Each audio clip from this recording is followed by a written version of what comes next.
Lights, camera, dissect. Welcome back to Midnight Reel Reviews. The movie begins in reverse order, with Cobb waking up on a beach. He sees two little girls playing nearby and passes out, dazed.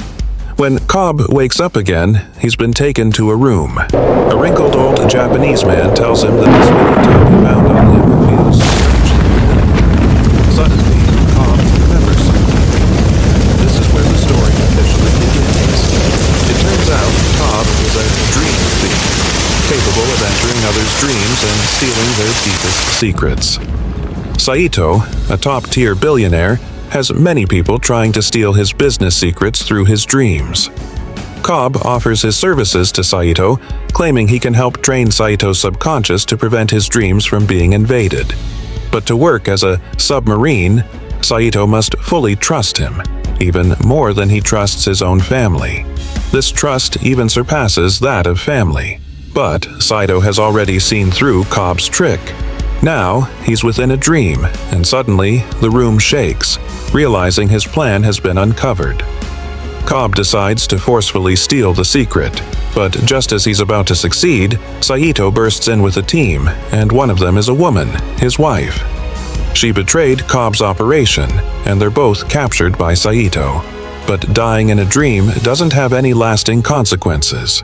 It actually brings them back to reality. However, his wife, Mal, isn't concerned because the pain in the dream feels real, and she tortures Cobb's assistant until he gives up the stolen secret. To save his friend from being tortured, Cobb seizes an opportunity and shoots him. Arthur, the assistant, wakes up in reality, and Cobb is in danger. Arthur must wake him up, and he pushes Cobb, still asleep, straight from the chair into the bathtub behind him. There are 3 ways to wake up from a dream. One is to die in the dream, the second is to create a falling sensation in the dream, and the third is to wait for the sedative to wear off. Soon, Cobb wakes up and they're back at Saito's house. With the mission failing, Cobb decides to force Saito to talk, pushing him to the ground, but this reveals a flaw. The carpet in Saito's home is pure wool, which feels off. It's a dream within a dream. They were in the second level of the dream earlier, but now they're in the first level.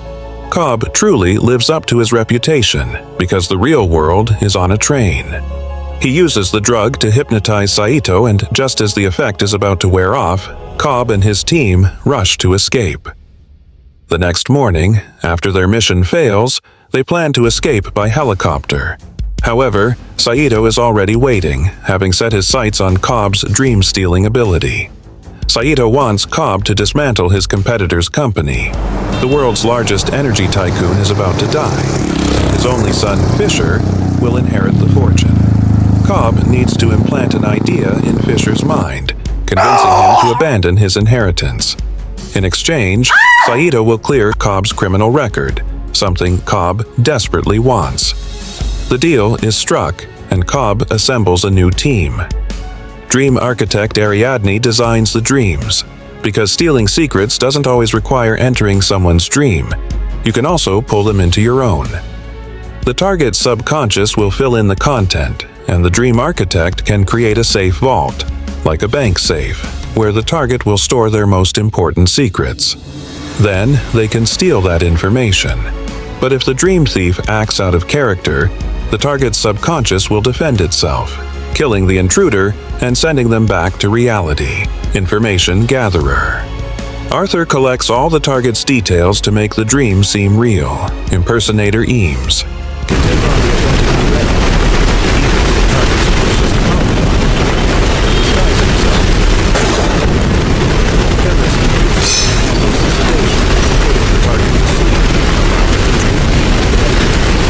Dream thieves carry a token, which helps them differentiate the dream and reality. Cobb suspected Cobb and stops spinning, means he's in the real world. The decision was made. A complex plan with 3 layers of dreams. The first layer, make the imposter Eames transform into Fisher's uncle to give him the clue that his father has a will. The content of the will tells him to renounce inheriting the company. The second layer, make Fisher argue with his uncle and go on a quest to find the truth. The third layer, make Fisher find the will, which reveals that his father did not want him to follow in his footsteps, but to create his own company. The team manages to infiltrate Robert aboard the plane with Saito. The master of the first dream is the pharmacist, Yusuf, and they manage to kidnap Fisher in a downpour. But they didn't expect Fisher to have been trained to defend against intrusions in his dreams. During the operation, Saito is accidentally injured. He considers killing him and sending Saito back to reality. But Yusuf's drug dosage is strong. Someone dies in a dream, they fall into the subconscious,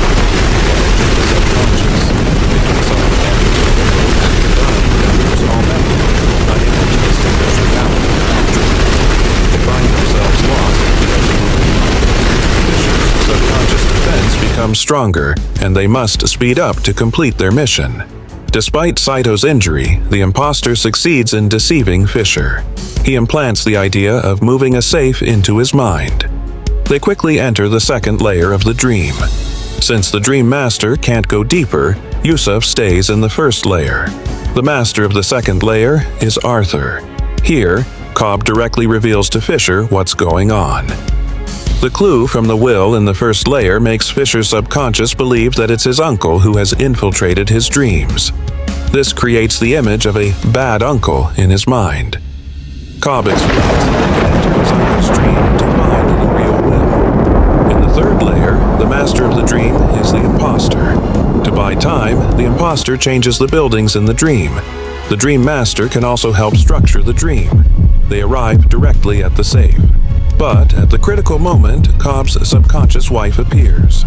Although Cobb kills her immediately, Fisher dies. At the same time, Saito, critically injured, also dies. They fall into the limbo, edge of the subconscious. The pharmacist in the first layer struggles against Fisher's defenses.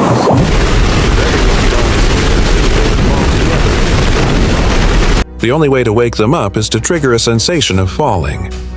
Yusuf decides to drive the car off the bridge to wake them up. However, since it's a dream with 3 layers, they must all feel the fall simultaneously in each layer. Due to the different time flows between the layers, the car takes 10 seconds to crash into the water.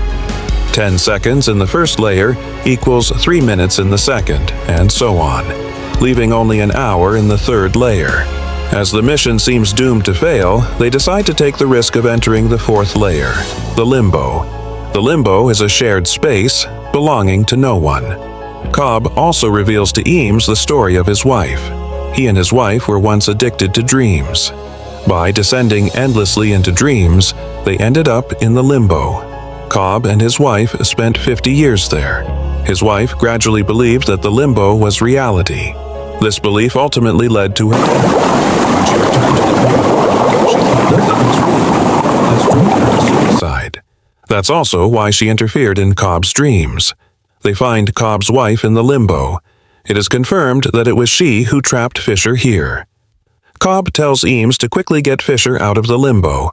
Alan is saved and brought back into the Your VIP seat awaits. Subscribe now, and let's relive every movie moment together.